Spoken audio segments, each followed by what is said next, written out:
नमस्ते बालकों, मैं आचार्य रामप्रसाद सैनी उच्च माध्यमिक आदर्श विद्या मंदिर विवेकानंदपुरम में आप सभी भैयाओं को इस वीडियो के माध्यम से कक्षा 6 में पाठ 5 पदार्थों का पृथक्करण भाग 1 का अध्ययन करवाऊंगा। बालकों, जैसा कि आपको ध्यान में है कि पदार्थों का पृथक्करण, कुछ ऐसे पदार्थ होते हैं, कुछ उपयोगी पदार्थ होते हैं, कुछ अनुपयोगी पदार्थ होते हैं।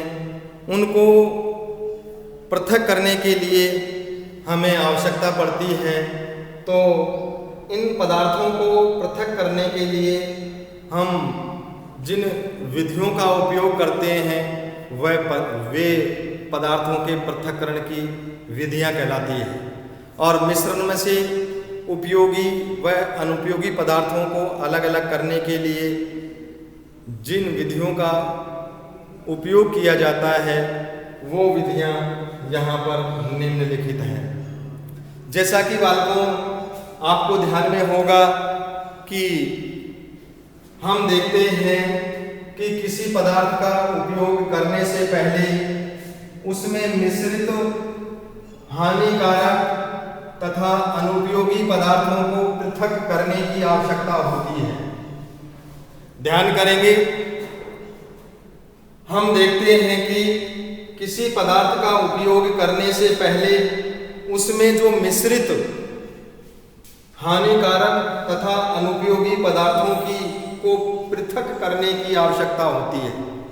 उपयोगी और हानिकारक जो पदार्थ होते हैं उन सभी को पृथक करने की आवश्यकता होती है। इसलिए पदार्थों को अलग अलग करने के लिए हम विभिन्न प्रकार की विधियों का उपयोग करते हैं। उन विधियों का वर्णन यहाँ निम्न प्रकार है बालकों। पहला है हस्त चयन विधि। आपने देखा होगा बालकों, हमारी माताजी जब गेहूं का आटा पिसवाने से पहले गेहूं को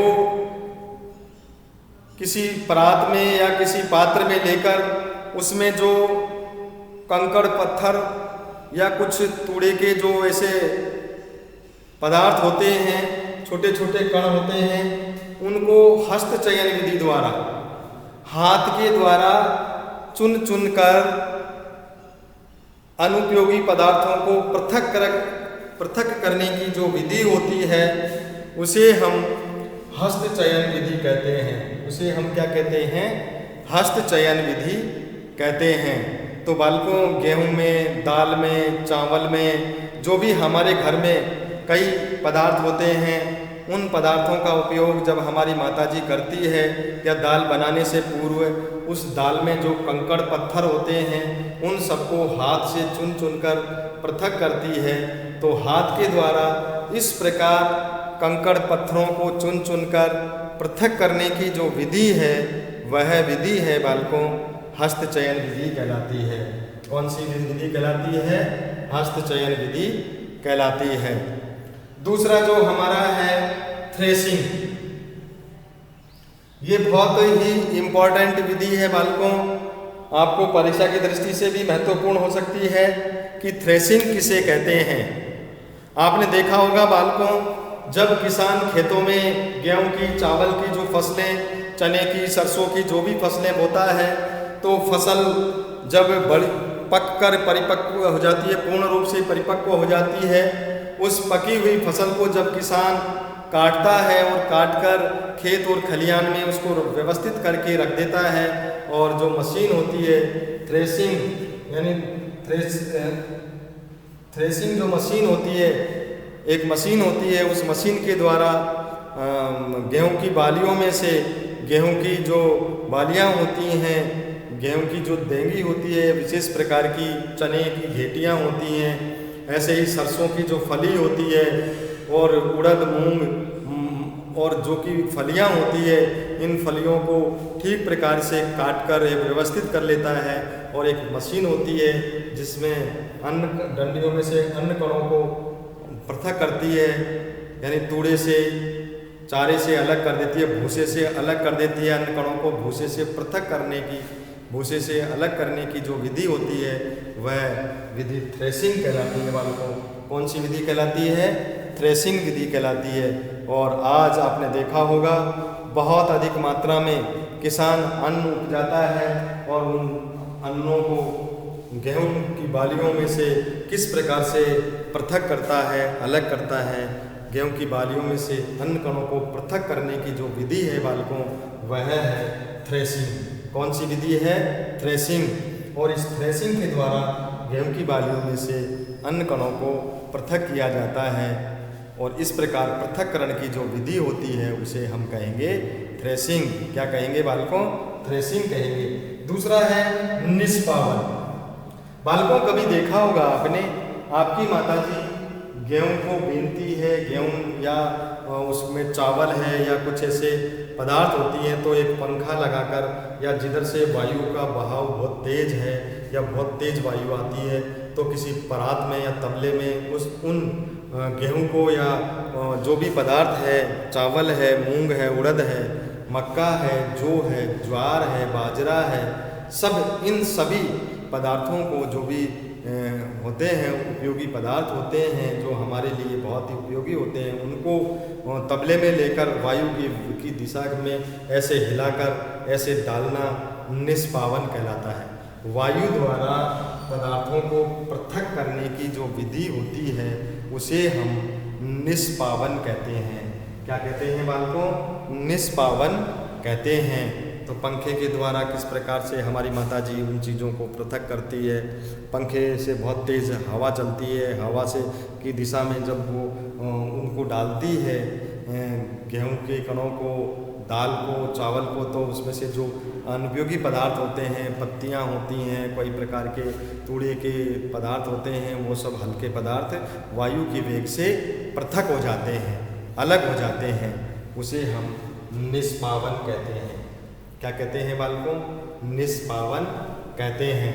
ऐसे ही हमारी चौथे नंबर की विधि है चालन। बालकों आपने देखा होगा चालन यानी चालना होता है।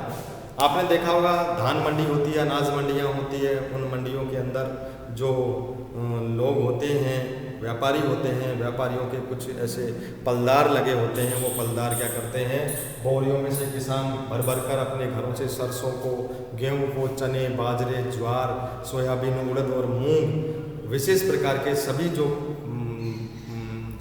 फसलें होती हैं, उन फसलों को पकने के बाद में भंडारण करके और अपने साधन के द्वारा भरकर ट्रॉली में या बैलगाड़ी में, ऊंट गाड़ी में, इनमें भरकर वो मंडी तक लाता है और वहाँ व्यापारी को जब बेचने के लिए लाता है तो वहाँ जो लगे हुए जो पलदार होते हैं वो चलना होता है एक, उस चलने में इस प्रकार का चलना बना होता है, ऐसे चलना होता है और इस चलने को ऐसे ढालू जो स्थान होता है इस ढालू स्थान पर रख देते हैं, ऐसे ढालू स्थान पर रख देते हैं चलने को ऐसे इस प्रकार से और ऐसे रख के चलने में, और फिर यहाँ से चलने में से लगे रहते हैं छोटे छोटे ऐसे वो, और फिर बोरियों को यहाँ से खाली करते हैं और इसमें से फटकारा लगाते हैं ऐसे करके, और फिर वो जो अनुपयोगी जो पदार्थ होते हैं वो चलने से नीचे निकल जाते हैं और सरसों और जो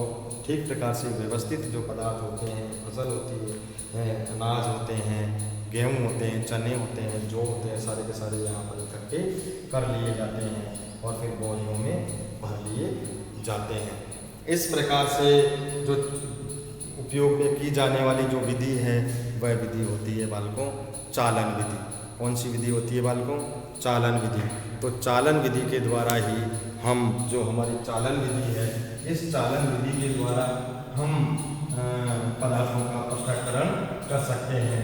तो बालकों पदार्थों के पृथक्करण की जो विधियाँ हैं, हमारी विभिन्न प्रकार की विधियाँ हैं, इन सभी विधियों का हमने ठीक प्रकार से आपको अध्ययन करवाया।